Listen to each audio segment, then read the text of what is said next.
Bonjour les amis, j'espère que vous allez bien. Ce Shabbat, Parashat Nitzavim, la dernière la paracha qui est lue juste avant, qui est toujours lue avant Rosh Hashanah. Donc l'objet de notre étude, bien sûr, portera sur la fête et le shofar, lié avec la paracha de la semaine. Alors commençons par une question. Qui n'a pas vibré en entendant le shofar le jour de Rosh Hashanah? Et la sonnerie de cette corne de bélier et a toujours été un symbole du retour du peuple juif vers Hachem.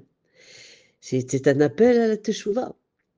Et pourtant, si la sonnerie du shofar est une mitzvah, un commandement d'Hachem, alors il faut voir quelque chose d'étonnant qui est écrit dans le Talmud Rosh Hashanah, Rosh Hashanah 33b, qui nous dit que pour définir les caractéristiques précises du son du shofar, hein, eh bien, on peut s'inspirer des pleurs de la mère de Sisra, le général de l'armée de Hatzor. Qui était Sisra? Sisra était un général d'armée cananéen, ennemi du peuple juif, dont le but, bien sûr, toujours de décimer Chas v'Shalom le peuple juif. Et on va voir que dans la suite de la Gemara, nos sages nous disent que la mère du Sisra pleurait en attendant, et comme elle ne savait pas qu'il avait été tué, elle sanglotait par la fenêtre. Et donc les sages disent que le son de la Troie, parce que c'est de celui-là dont on parle, qui est saccadé comme ça, ressemble à ces sanglots, des sons courts, entrecoupés, comme une personne qui pleure, sincèrement. Alors, nos sages disent, même si c'est la mère d'un ennemi, ces pleurs sont pris comme modèle humain, universel de tristesse profonde.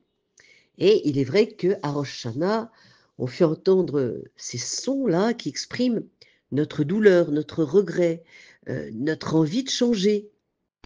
Et donc, le shofar devient un cri semblable aux larmes d'une mère, quelle qu'elle soit. Et pourtant, on sait que Sisra a été tué par une femme, Yaël, qui, par une redoutable entreprise de séduction, a réussi à la tirer dans sa tente et a fini par le tuer pendant son sommeil. Alors, comme on a dit, on imite donc les pleurs de la mère du Sisra. C'est quand même édifiant, quoi, que les sonneries de Rosh Hashanah, selon le Talmud, sont censées souligner ce lien indéfectible du peuple juif avec son Dieu, aient été calquées sur les pleurs de la mère de l'un des pires ennemis d'Israël. Quand même étonnant. Alors, il nous faut chercher quand même quelle idée se cache derrière cette relation pour le moins surprenante, ce lien surprenant. Alors, pour le comprendre, il faut aller chercher l'histoire dans l'histoire.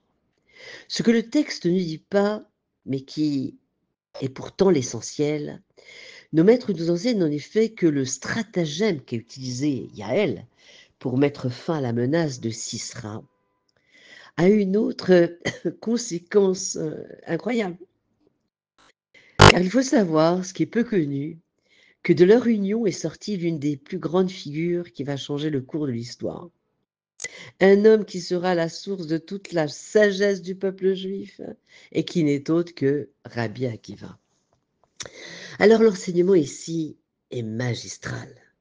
En chaque personne, fût-il extérieurement ou tout au moins à ses propres yeux, entre guillemets, Sisra, se trouve une graine de Rabbi Akiva.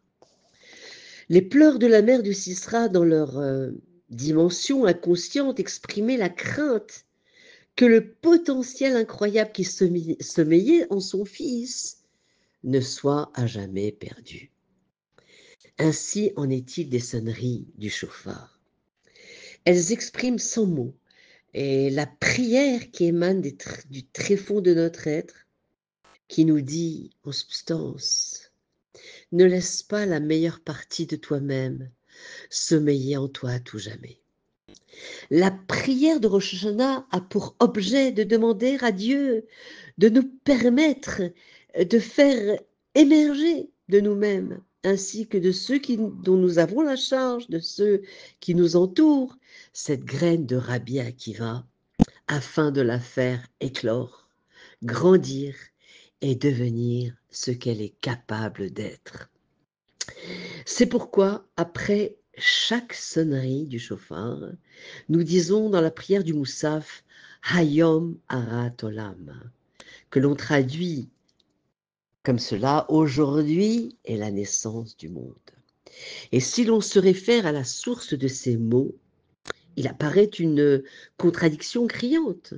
Ces paroles sont en effet tirées d'un verset du prophète Jérémie et font état du désespoir de ce dernier. Alors il lui demandait et reprochait à Dieu de l'avoir fait naître, de l'avoir fait naître en lui, demandant pourquoi il n'avait pas laissé sa mère avoir une arat olam, une gestation éternelle. Alors, c'est le double sens du mot olam, qui veut dire soit le monde, soit, quand on dit vead olam, hein, c'est-à-dire pour l'éternité, qui permet d'obtenir deux traductions de la même expression en des sens complètement opposés.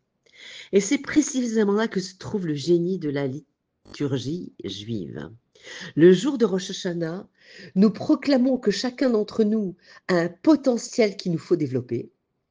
À nous de choisir entre faire de chaque jour une nouvelle naissance ou bien laisser ce potentiel rester pour l'éternité, une gestation inaboutie. Alors, c'est à nous, la balle est dans notre camp. On sait que Rosh Hashanah, c'est le couronnement du roi, le roi des rois, et l'on prie pour la Teshuvah, la Tfila.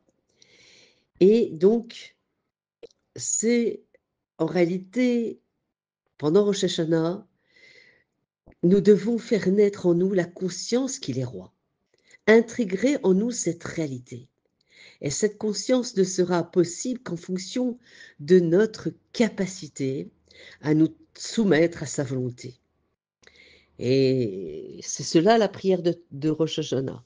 Plus l'homme va éliminer toute trace d'orgueil et de contentement de soi, puis il sera même de ressentir la présence divine qui guide chaque pas de sa vie, et donc faire émerger ce potentiel qui se cache en chacun de nous. Et d'ailleurs, c'est Avraham Avinu qui a ouvert cette voie et qui nous dit que il a exprimé Ani Afarv Efer, ça veut dire que lui n'est rien, mais que transparaissait à travers son corps toute la lumière divine de sa Neshama. Alors nous allons lire la paracha Nitzavim, Nitzavim qui est toujours lu avant Rosh Hashanah comme on a dit, et donc c'est le fait d'être unis, debout, tous ensemble, chacun à différents niveaux, de l'homme intellectuel jusqu'à l'ouvrier, au fondeur de bois, au puiseur d'eau. Et nous sommes tous unis Hayom en ce jour. Et c'est ça qui est demandé dans la Voda de Rosh Hashanah, Ardout Bnei Israël, l'union de tous les Juifs malgré leurs différences, malgré leurs dissensions, eh bien s'unir pour la même cause, s'unir pour couronner Akadosh Baruch Hu, Melech Malchei Melachim, Akadosh Baruch Hu. Je vous souhaite Shabbat Shalom, Shana Tova Umtuka, qu'on soit scellés pour la bonne vie, Chaim Tovim. Des fois, vous savez, on demande une longue vie.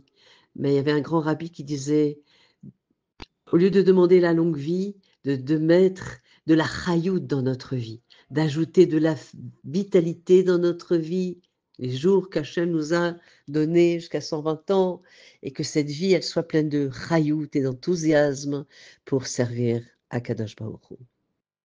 Shana Tova Umtuka, Shabbat Shalom.